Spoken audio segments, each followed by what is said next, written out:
Continuamos en Contexto Global, la franja de France 24 en la que actualizamos las principales noticias del día. Soy Valentina Torres Sánchez, vamos a revisar los titulares. El gobierno de Washington informó los nombres de la Junta de Paz que supervisará al gobierno tecnocrático que llevará a cabo la transición en la franja de Gaza. Personajes como el ex primer ministro británico Tony Blair, el secretario de Estado Marco Rubio y el enviado especial Steve Witkoff hacen parte del órgano. Donald Trump amenazó con imponer aranceles a los países que no apoyen sus planes para tomar el control de Groenlandia. El presidente estadounidense reiteró que su país necesita ese territorio autónomo por razones de seguridad nacional. Esto cuando continúa el despliegue militar europeo para apoyar a las fuerzas danesas. El Comité Nobel, que entrega el galardón de la paz, dijo que el premio es indisociable de quien lo recibe. Esto luego de que María Corina Machado entregara su medalla a Trump el jueves. La lideresa opositora dijo más temprano que confía en que los restos de lo que llamó el régimen criminal de Venezuela serán desmantelados. El presidente Donald Trump indultó a la exgobernadora de Puerto Rico, quien se había declarado culpable de corrupción. El mandatario cree que el caso en contra de Wanda Vázquez fue en represalia por haberlo apoyado a él en las elecciones de 2020, según medios de comunicación locales. Ampliamos en directo DC. En una semana en el mundo nos preguntamos qué pasa en Venezuela 2 semanas después de la captura de Nicolás Maduro. ¿En qué medida está cooperando la presidenta encargada Delcy Rodríguez con Washington, tal y como lo asegura la Casa Blanca? ¿A cambio de qué? María Corina Machado entregó su medalla del Premio Nobel a Donald Trump, quien en paralelo esta semana elevó sus amenazas contra Irán, sin rebajar tampoco sus intenciones de tomar el control de Groenlandia. ¿Puede Washington imponerse en todos los frentes? En minutos la discusión al respecto con mi compañera Rosa Pérez Masdeo.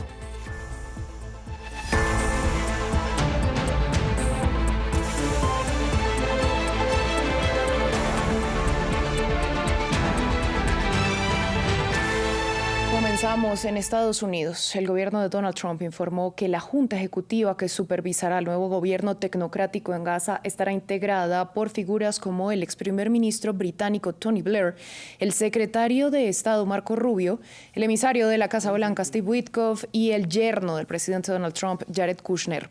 El anuncio se produce un día después de que el republicano se presentara a sí mismo como el presidente de la llamada Junta de Paz. Cada integrante de la Junta Ejecutiva supervisará una cartera definida fundamental para la estabilización y el éxito a largo plazo de Gaza, que incluye, entre otros, el fortalecimiento de la capacidad de gobernanza, las relaciones regionales, la reconstrucción, la atracción de inversiones, la financiación a gran escala y la movilización de capital. Donald Trump amenazó con imponer aranceles a los países que no secunden sus planes de tomar el control de Groenlandia. El mandatario aseguró una vez más que Estados Unidos requiere ese territorio por razones de seguridad nacional. Esto luego de que la Casa Blanca indicara que el gobierno de Washington no descarta ni comprar la isla ni usar la fuerza. Pese a la presión, este viernes continúa el despliegue de las misiones europeas que llegaron a Groenlandia para apoyar a las fuerzas danesas. Ampliamos en el informe de Diego Bassani. Estados Unidos sigue presionando para hacerse con Groenlandia. Este viernes el presidente Donald Trump advirtió que podría imponer aranceles adicionales a los países que vayan en contravía de que el territorio ubicado en el Ártico pase a manos de la potencia de América del Norte. Quizás imponga aranceles a los países que no estén de acuerdo con Groenlandia, porque necesitamos Groenlandia para la seguridad nacional, así que quizás lo haga.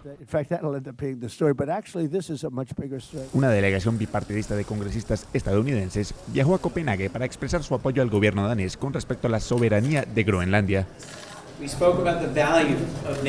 Hablamos sobre el valor de la OTAN y el compromiso de respetar los principios fundamentales de soberanía, integridad territorial y autodeterminación. Y hablamos con claridad sobre la importancia de que el pueblo de Groenlandia tome sus propias decisiones sobre su futuro.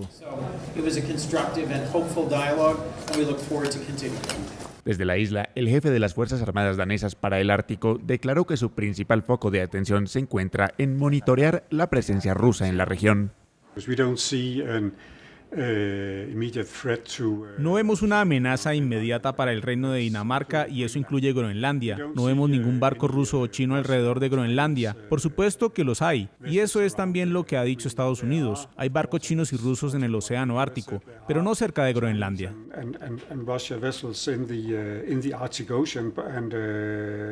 Entre tanto, han comenzado a llegar a Nuuk las tropas enviadas por varios países europeos como Francia y Alemania para reforzar la seguridad de la isla. En la noche del viernes, la Administración Federal de Aviación de Estados Unidos emitió 2 avisos a operadores aéreos estadounidenses. El organismo advirtió sobre una situación potencialmente peligrosa en espacios aéreos sobre el Pacífico colombiano y centroamericano, debido a actividades militares y a posibles interferencias en los sistemas de navegación. En otras noticias, este viernes los políticos noruegos expresaron su rechazo a la entrega de la medalla del Premio Nobel de Paz de María Corina Machado a Donald Trump. En medio de las críticas, la lideresa opositora venezolana dijo desde Washington que Estados Unidos es el mejor aliado que su país puede llegar a tener. Hugo Caro Jiménez tiene los detalles. Las dos caras de la política venezolana de cerca a Donald Trump. La líder opositora de Venezuela, María Corina Machado, le entregó a Trump la medalla que recibió al ser condecorada con el Premio Nobel de Paz.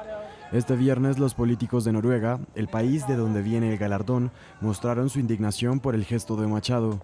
The Guardian recogió sus declaraciones, como las del exalcalde de Oslo, Raymond Johansen. Esto es increíblemente vergonzoso y perjudicial para uno de los premios más reconocidos e importantes del mundo. Su otorgamiento está ahora tan politizado y es tan potencialmente peligroso que fácilmente podría legitimar un desarrollo contrario a la paz. En medio de las críticas, Machado afirmó este viernes que su país es el mejor aliado que Estados Unidos puede llegar a tener. Delcy Rodríguez, yes, she's a communist.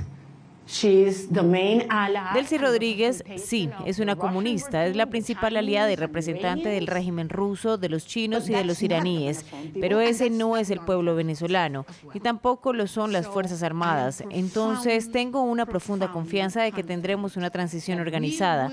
Es una fase complicada en la que estamos ahora. Parte del trabajo sucio está siendo hecho por ellos. Luego, el resultado de una transición estable será una Venezuela orgullosa, que va a ser el mejor aliado que Estados Unidos haya tenido jamás en las Américas. En paralelo, una investigación del New York Times publicada este viernes reveló que el director de la CIA se reunió en Caracas con la presidenta interina venezolana, Delcy Rodríguez, el jueves. Un funcionario estadounidense afirmó que el señor Ratcliffe se reunió con la señora Rodríguez por orden del señor Trump para transmitirle que Estados Unidos espera con interés una mejor relación de trabajo. De esta manera, los encuentros simultáneos del gobierno Trump con la oposición y el oficialismo venezolano ponen en relieve la postura de estos sectores frente a la voluntad del presidente estadounidense. En otras noticias, el presidente de Brasil, Luis Inácio Lula da Silva, y la jefa de la diplomacia europea, Ursula von der Leyen, celebraron la firma del acuerdo entre Mercosur y la Unión Europea, que se producirá este sábado en la capital paraguaya. Los líderes se reunieron en Río de Janeiro y aseguraron que se trata de un pacto clave para la prosperidad y el multilateralismo que se da tras más de 20 años de negociaciones. Ambos bloques representan juntos el 30% del PIB mundial y comprenden un mercado de más de 700 millones de personas. Sin embargo, tras la rúbrica, aún falta la refrendación del Parlamento Europeo. El acuerdo que será afinado mañana. El acuerdo que se firmará mañana en Asunción, Paraguay, es bueno para Brasil, es bueno para el Mercosur, es bueno para Europa y, sobre todo, es muy bueno para el mundo democrático y para el multilateralismo. Para el mundo democrático y para el multilateralismo. El acuerdo entre la Unión Europea y Mercosur envía un mensaje poderoso. Les da la bienvenida al mercado más grande del mundo y a la mayor zona de libre comercio del planeta. Vamos con noticias de la guerra en Ucrania. El alcalde de Kiev reportó que la ciudad tiene solo la mitad de la electricidad que requiere y enfrenta su crisis energética más severa en tiempos de guerra.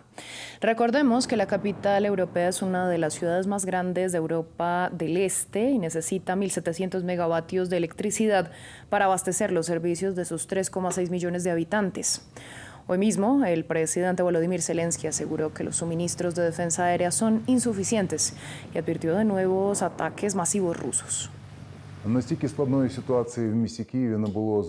No había habido una situación tan difícil en Kiev desde el comienzo de la guerra, y es la primera vez en la historia de nuestra ciudad que, con heladas tan severas, la mayor parte de la ciudad quedó sin calefacción y con una grave escasez de electricidad. Nunca antes había habido un desafío y una presión tan grandes sobre las infraestructuras críticas y sobre los trabajadores. Ahora vamos a Irán. Allí las protestas han bajado de intensidad a consecuencia de la represión que deja entre 2.500 y más de 3.000 personas muertas, según organizaciones de derechos humanos. En el campo diplomático, el presidente ruso Vladimir Putin se comunicó con su par iraní y con el primer ministro de Israel para ofrecer la mediación del Kremlin para estabilizar la situación en la región. Mientras Donald Trump agradeció a Teherán por cancelar al menos 800 ejecuciones programadas. Ramiro Cuevar Brena nos amplía. Tras días de tensión y violencia que dejaron un alto saldo de muertos, las protestas disminuyeron en Irán. En este contexto, algunos nacionales emprendieron el regreso tras irse a Turquía días atrás. Llegué a Turquía hace 3 días. Los problemas se habían aliviado un poco. No tenemos noticias de allí desde hace 3 días. Por lo que sabemos por la televisión y los noticieros turcos, la situación está relativamente tranquila ahora. Tras lo sucedido en las últimas semanas, la situación es percibida de forma variada por los propios iraníes. No aceptamos a Trump, pero queremos que la situación mejore en Irán. El costo de vida es alto, pero también es un país con una historia difícil. No queremos que Trump venga. Pensando en calmar las aguas en la región, quien apareció en las últimas horas fue Rusia. El presidente Vladimir Putin se comunicó con su par iraní, Mahmoud Pezeshkian, para abogar por una desescalada en Medio Oriente. El ruso también mantuvo un diálogo telefónico con el primer ministro israelí Benjamin Netanyahu para ofrecer una mediación rusa y garantizar la estabilidad regional. En contrapartida, el líder de la agencia de espionaje israelí arribó este viernes a Estados Unidos para hablar sobre la situación en Teherán. Se cumple un mes desde que Australia impuso una prohibición del uso de las redes sociales a los adolescentes, siendo la primera del mundo. Desde entonces se han suspendido alrededor de 4,7 millones de cuentas pertenecientes a menores de 16 años en plataformas como YouTube, Facebook, Instagram y Snapchat. La responsabilidad recae en la plataforma que, si incumple la normativa, se enfrenta a una multa de hasta 33 millones de dólares estadounidenses. Los detalles en el siguiente informe. Casi 5 millones de cuentas desactivadas y una generación recuperando el equilibrio. En toda Australia, los adolescentes están cambiando las rachas de Snapchat por carreras al aire libre. Un mes después de la prohibición de las redes sociales para los menores de 16 años, el primer ministro de Australia afirma que la medida se ha extendido a nivel mundial y que otros gobiernos como los de Indonesia, Malasia y el Reino Unido están estudiando su implementación. En lugar de estar pegados a sus dispositivos durante estas vacaciones escolares, los jóvenes han estado montando en bicicleta por instalaciones como esta, leyendo libros, relacionándose con sus amigos y familiares de forma individual, interactuando, lo que ha supuesto una gran diferencia para ellos. Esto también ha dado tranquilidad a los padres, que ya no tienen que preocuparse por lo que sus hijos ven en Internet. Desde el 10 de diciembre de 2025, plataformas como Instagram, Facebook, Snapchat, TikTok, X e incluso YouTube tuvieron que desactivar las cuentas de menores de 16 años para evitar enfrentarse a una multa de 33 millones de dólares por incumplimiento. En una medida del gobierno para luchar contra el acoso en línea, los depredadores y los contenidos nocivos. Un estudio de varios años con expertos en salud mental hará un seguimiento de la prohibición para ver si cumple lo prometido. El comisionado de Seguridad Electrónica del país informa de que el cumplimiento es alto y los datos de población muestran que se han suspendido al menos 2 cuentas por adolescente. Pero es un juego de golpear al topo digital. En el periodo previo a la prohibición, aplicaciones más pequeñas como Blue Sky y Lemonade experimentaron un aumento masivo de descargas, ya que algunos adolescentes se apresuraron a buscar una brecha jurídica que la ley no ha cerrado del todo. Continuamos con Directo DC. Lo decíamos, es hora de Directo DC, el espacio en el que revisamos a profundidad las noticias de Estados Unidos. Por ello me acompaña desde Washington Natalia Cabrera, corresponsal de France 24. Natalia, buenas noches para usted. Sin duda, sigue siendo noticia la decisión de María Corina Machado de presentarle, según sus propias palabras, el Premio Nobel de la Paz al presidente Donald Trump. Usted estuvo en la conferencia de prensa en la que ella dio detalles al respecto. ¿Cómo fue el ambiente y pues qué nuevos detalles se conocieron? Hola Valentina, sí, es que sin duda es pues la noticia del día y quizás hasta la de la década, y pues quiero empezar justamente por hablar de este lugar que ella eligió para esta pseudoconferencia de prensa, que fue la sede del Heritage Foundation aquí en Washington DC, que pues si no le suena familiar es un centro de pensamiento, es uno de los más destacados aquí en Washington y es de ideología conservadora, y de hecho son los creadores de este Project 2025, el proyecto 2025, que recordemos era este plan de políticas que los demócratas estaban denunciando durante la campaña de 2024, tenía justamente todas las políticas que el gobierno de Donald Trump iba a implementar. Ellos trataban de decirlo como un mensaje de alerta, y pues de hecho a lo largo de este poco menos de un año que lleva el presidente Donald Trump en la Casa Blanca, hemos visto cómo se ha materializado, a pesar de que pues Trump decía en campaña que no tenía nada que ver con este proyecto, pero de hecho algunos de sus autores ocupan algunos cargos en el gabinete. También hay que decir que esta elección de este sitio es un guiño también a el presidente Donald Trump, al movimiento Make America Great Again, pues hay que decir también que una de las voces, uno de los influencers de Make America Great Again, que es Roger Stone, sería el que influenció de alguna manera las primeras palabras que el presidente había dicho sobre María Corina Machado, que recordemos esto fue después de la intervención militar de Estados Unidos en Venezuela, y él en ese momento había dicho que María Corina no tenía el respaldo del pueblo, y esto sería porque Stone supuestamente le habría mostrado algunas publicaciones pasadas de Machado en las que ella, por ejemplo, reconocía la victoria de Joe Biden en las elecciones de 2020, y pues como sabemos este es uno de los pilares de la posverdad del movimiento Make America Great Again, que ellos insisten en que esas elecciones de 2020 le fueron robadas a Donald Trump, a pesar de que incluso las cortes han dicho lo contrario. Y pues al inicio hablaba yo de una pseudoconferencia de prensa porque los reporteros que estábamos allí, pues no todos tuvimos la oportunidad de hacerle preguntas, justamente porque fueron seleccionados por un proceso que no se nos dio a conocer, no se nos dijo cómo estaban siendo seleccionados, no podíamos alzar la mano, sino que se iban llamando los nombres, y pues de todas maneras esto no impidió que se le hicieran algunos cuestionamientos, por ejemplo, sobre qué era lo que pensaba de esta reunión de Delcy Rodríguez con el director de la CIA, y pues en general todos estos acercamientos de Estados Unidos a Delcy Rodríguez. Y pues ella simplemente dijo que este era un primer paso para la transición democrática, y que Delcy estaba colaborando con Estados Unidos porque tenía mucho miedo, y pues ella de hecho, María Corina, fue muy vaga en las respuestas sobre las preguntas que se le hacían sobre cuál iba a ser su rol en esta transición democrática que ella estaba diciendo, y también cuando se le preguntaba sobre, según la Constitución, lo que establece cuando hay una situación de estas es que se deben pasar 30 días y convocar elecciones, y ella pues simplemente dijo que básicamente repitiendo lo mismo que ha dicho Donald Trump, y es que hay que reconstruir primero el país y hay que atravesar todo un proceso, y también digamos solo fue crítica cuando dijo que ya el régimen venezolano, el régimen chavista como lo llamó, le entregaba todo el petróleo gratis a Cuba anteriormente, entonces pues que no había lugar a cuestionamientos ahora. También hay que decir que el presidente Donald Trump también volvió a hablar de ella el día de hoy, ahora cambió este tono, la llamó una muy buena mujer, y pues como vemos, al parecer para que el presidente de Estados Unidos, Donald Trump, cambie de opinión sobre una persona se necesita un premio Nobel para pasar justamente de no tener un respaldo a ser una persona buena y maravillosa. Natalia, nosotros vamos a cambiar de tema. Trump anunció un indulto para la exgobernadora de Puerto Rico, quien fue declarada culpable de corrupción. ¿Cuál es el argumento?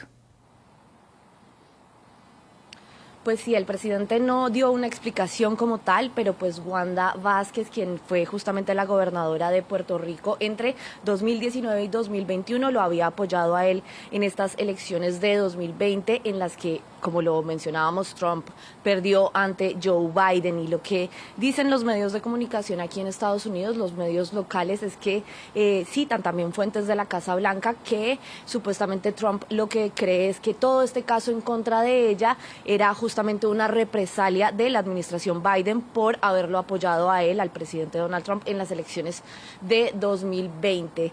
Y pues de todas maneras hay que decir que ella se declaró culpable de participar en este esquema tema de fraude para financiar su campaña y también había llegado a un acuerdo con el Departamento de Justicia de esta administración y aceptó haber recibido dineros de dos empresarios, uno de ellos de nacionalidad venezolana, que también recibieron un indulto por parte del presidente. Y pues es que de hecho también hay que decir que Trump ha indultado a más de 1.600 personas, esto durante el primer año de su mandato, que pues se cumple este martes, y muchas personas de estas indultadas durante este segundo mandato fueron justamente los asaltantes al Capitolio del 6 de enero de 2021, que recordemos son estas personas que trataron de impedir la certificación de la victoria de Biden. Bueno, nosotros vamos a cerrar con otro tema y es que sabemos que desde la Casa Blanca cada vez es más frecuente esa estrategia comunicativa grandilocuente que es muy propia de Donald Trump. Esta semana quedó claro que al presidente le gusta la gasolina.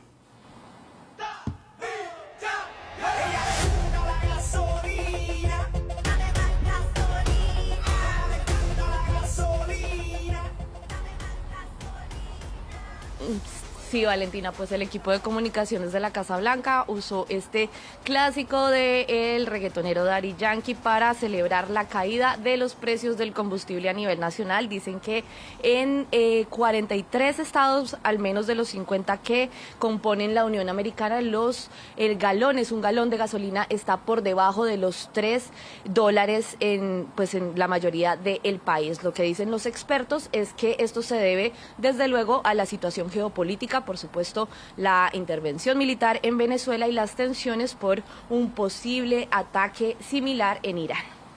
Pues Natalia, a usted muchas gracias por toda esta ampliación. Nosotros así cerramos este bloque, los dejamos con mi compañera Rosa Pérez, más de una semana en el mundo.